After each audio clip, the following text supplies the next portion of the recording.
The door was locked from the inside. The windows were sealed shut. There were no signs of forced entry, no broken glass, no damaged locks. And yet, a man was found dead in the middle of the room.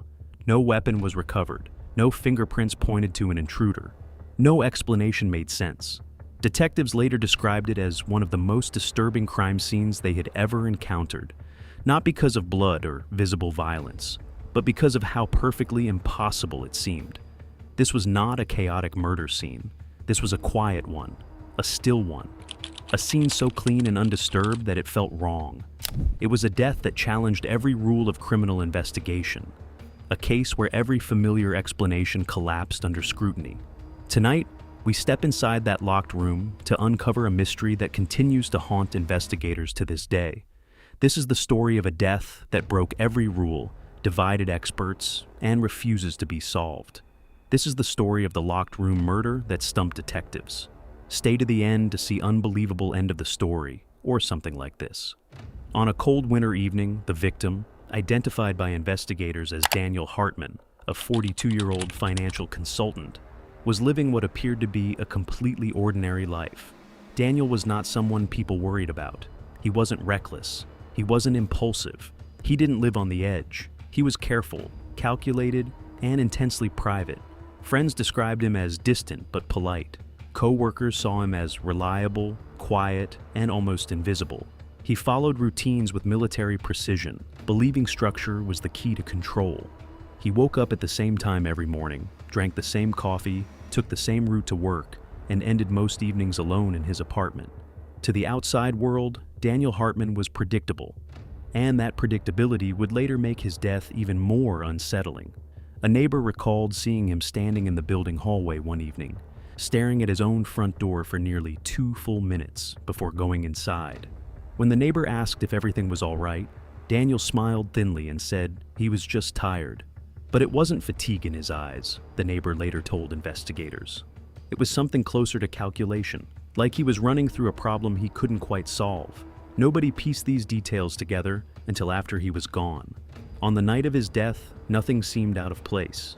At approximately 9:30 p.m., Daniel ordered takeout from a nearby restaurant, something he did often when working late or feeling too drained to cook. Surveillance footage from the building showed the delivery driver entering the lobby, riding the elevator, and stopping at Daniel's floor. The driver later confirmed that Daniel answered the door himself, appeared calm, and thanked him before closing the door.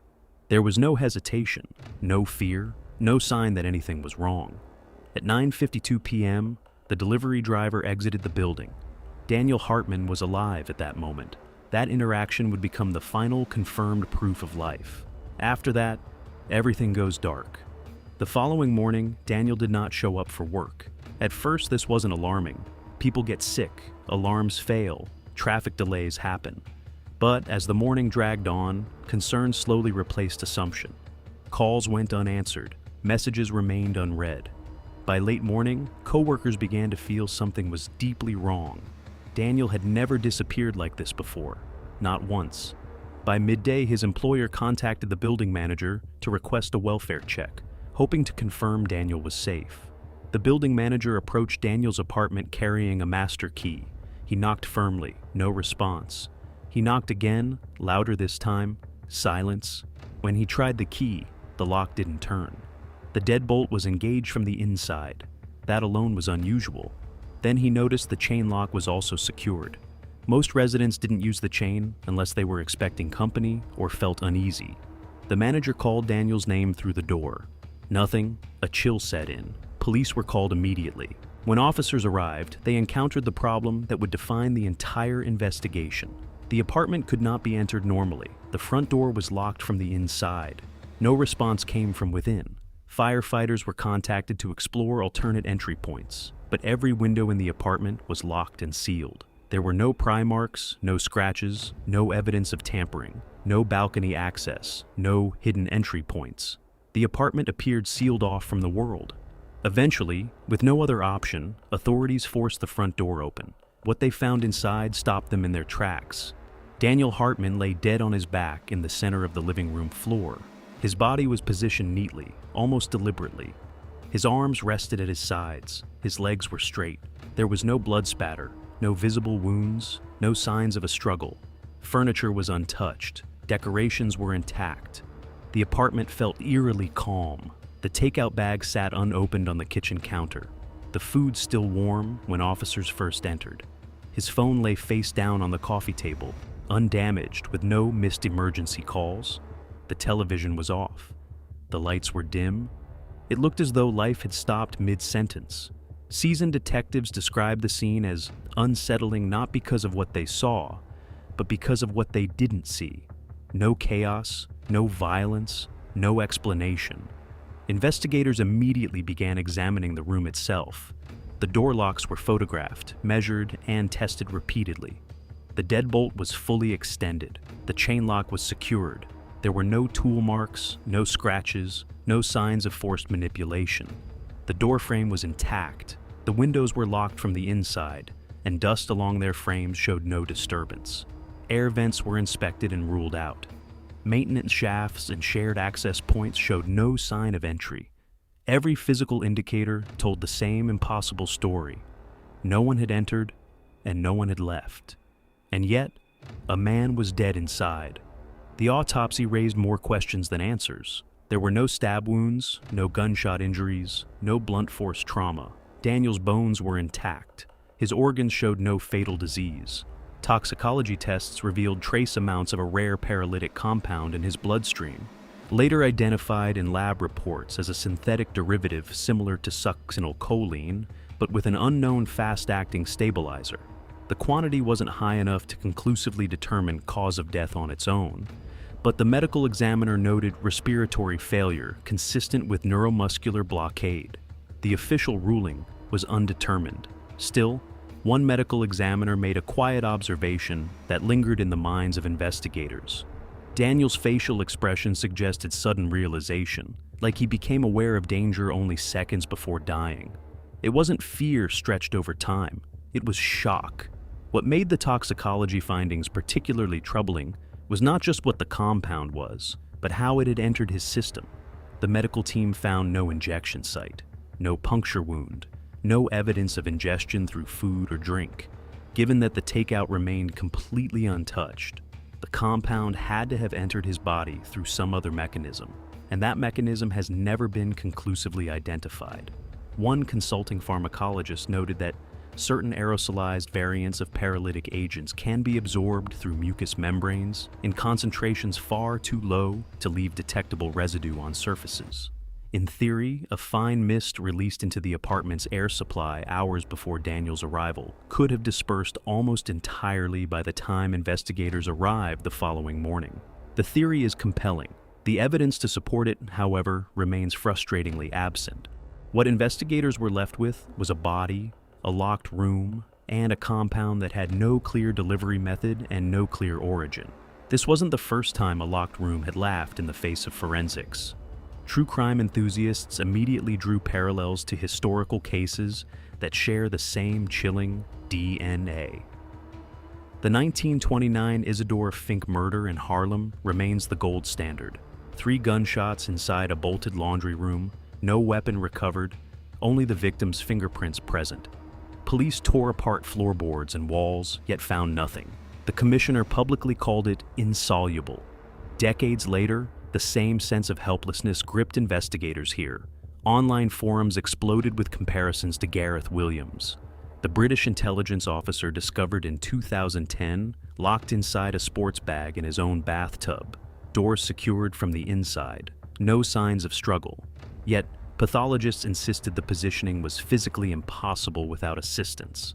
Blogs dedicated to impossible crimes pointed out recurring patterns: a pristine scene, a trusted or invisible killer, and a mechanism that seals the room after the act. As the physical evidence dried up, detectives turned to Daniel's digital footprint with renewed urgency.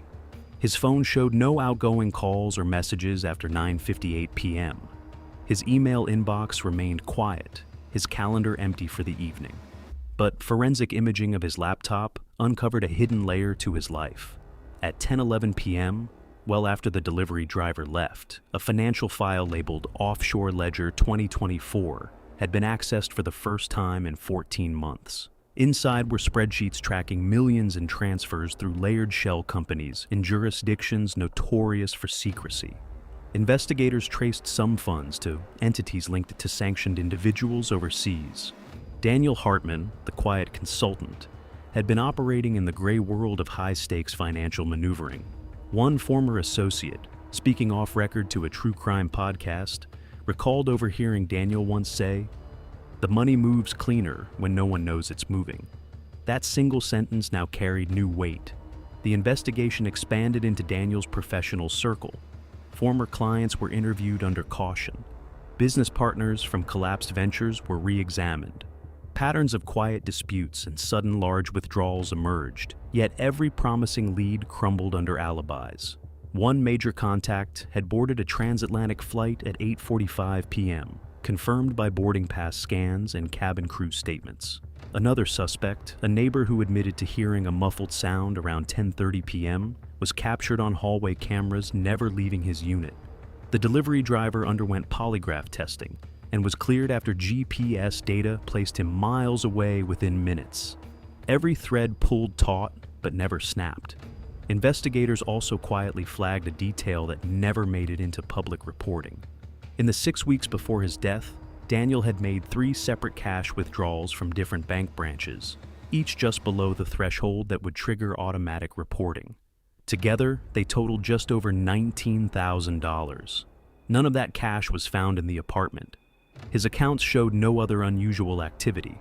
No payments to private security firms, no bookings for travel, no purchases that suggested someone preparing to run or hide. The money simply vanished. One detective privately theorized that Daniel had been paying someone, not for protection, but for silence. Whether that arrangement broke down in the days before his death, or whether it was always destined to end badly, remains unknown.